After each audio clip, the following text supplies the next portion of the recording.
শুভেচ্ছা সবাইকে। আশা করি সবাই ভালো আছেন। আজকে আমি যে বিষয়টি নিয়ে কথা বলবো সেটা হচ্ছে প্যাকিং লিস্ট।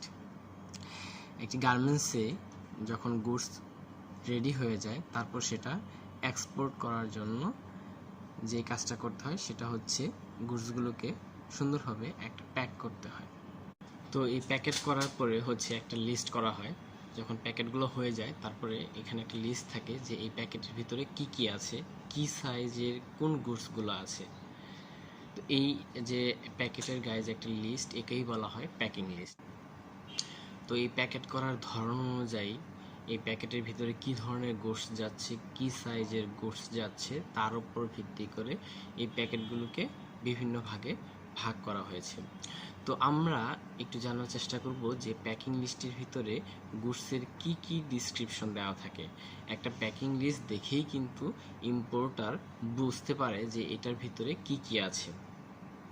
যেমন একটা প্যাকিং লিস্ট যখন তৈরি করা হয় তখন মোটামুটি একদম বায়ারের ইনফরমেশন, সেলারের ইনফরমেশন, কোথায় যাবে এবং এটার ভিতরে কি আছে মোটামুটি সব কিছু সুন্দরভাবে সিরিয়াল অনুযায়ী একটা সিরিয়াল ওয়াইজ সাজানো হয়ে থাকে। তো যেমন এটার ভিতরে থাকে, একটা প্যাকিং লিস্টের ভিতরে থাকে বায়ারের নাম, এটার ভিতরে থাকে সাপ্লায়ারের নাম, স্টাইল নাম্বার থাকে, কার্টুন নাম্বার থাকে, কোয়ান্টিটি থাকে, এটার ভিতরে কি কালারের গুডস আছে সেটা থাকে, কি সাইজের গুডস সেটা থাকে, পিসেস পার কার্টুন, প্রতি কার্টুনে কতগুলা পিস সেটা এখানে থাকে, নিট ওয়েট থাকে যে এই প্যাকগুলোর নিট ওয়েট কত, তারপরে গ্রস ওয়েট কত, তারপরে এটা সিবিএম এর হিসাবে থাকে যে সিবিএম কত সিবিএম গুডস। তো একটা এক্সপোর্ট করার জন্য সিবিএম খুব ইম্পর্টেন্ট একটা বিষয়, কারণ সিবিএম এর উপর ভিত্তি করেই হচ্ছে মাল এক্সপোর্ট করা হয়। একটা জাহাজে বা বিমানে যখন মাল উঠানো হয় সেটা সিবিএম এর উপর ভিত্তি করেই উঠানো হয়। তারপর এটির ভিতরে টোটাল কোয়ান্টিটি থাকে, শিপমেন্ট কোয়ান্টিটি থাকে, টোটাল কার্টুন থাকে, টোটাল সিবিএম থাকে। তো এই বিষয়গুলাই হচ্ছে একটা প্যাকিং লিস্টের ভিতরে উল্লেখ করা থাকে। প্যাকিং লিস্টটা মেনলি বানিয়ে থাকে মার্চেন্ডাইজার তার বায়ারের রিকোয়ারমেন্টের উপর ভিত্তি করে প্যাকিং লিস্টগুলো করে থাকে। প্রথমে একজন মার্চেন্ডাইজার একটা ডামি প্যাকিং লিস্ট করে, তারপর ডামি প্যাকিং লিস্টটা চেক করার পর তারপর হচ্ছে তারা একটা ফাইনাল প্যাকিং লিস্ট প্রিপেয়ার করে থাকে।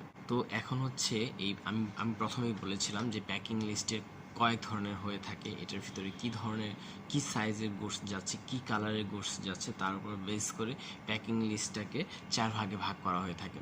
তো এইগুলো হচ্ছে solid colour solid size packing list, solid colour assorted size packing list, assorted colour solid size packing list, assorted colour assorted size packing list. Solid colour solid size packing list হচ্ছে এর মানে হচ্ছে solid কালারগুলো fix থাকবে এবং সাইজগুলোও fix থাকবে। যেমন black colour small সাইজের গুডস। তো এটা যদি সলিড কালার এবং সলিড সাইজের একটি প্যাকিং লিস্ট হয়ে থাকে তার মানে এটার ভিতরে সবগুলাই ব্ল্যাক এবং সবগুলাই স্মল সাইজের প্রোডাক্ট আছে। তারপর solid colour assorted size packing list, এর মানে এটার ভিতরে কালারটা ফিক্সড, যেমন ব্ল্যাক কালার, কিন্তু সাইজগুলা ফিক্সড না, স্মল, মিডিয়াম, এক্সেল এই ধরনের সাইজ হতে পারে। তো সলিড কালার মানে হচ্ছে এটার ভিতরে শুধু ব্ল্যাক থাকবে কিন্তু সাইজগুলো স্মল, মিডিয়াম, লার্জ হবে। তো 3 নাম্বারটা হচ্ছে assorted colour solid size packing list, এর মানে এটার ভিতরে কালারগুলো ডিফারেন্ট হবে কিন্তু সাইজ সেম থাকবে। তারপর 4 নাম্বারটা হচ্ছে assorted colour assorted size packing list, that's mean এটার ভিতরে বিভিন্ন ধরনের কালার থাকবে এবং বিভিন্ন সাইজের গুডস থাকবে। তো এগুলোই হচ্ছে মোটামুটি এটাই হচ্ছে 4 টাইপের প্যাকিং লিস্ট। তো আশা করি প্যাকিং লিস্ট সম্বন্ধে একটা ধারণা হয়ে গিয়েছে। সবাই ভালো থাকবেন, সুস্থ থাকবেন। আল্লাহ হাফেজ।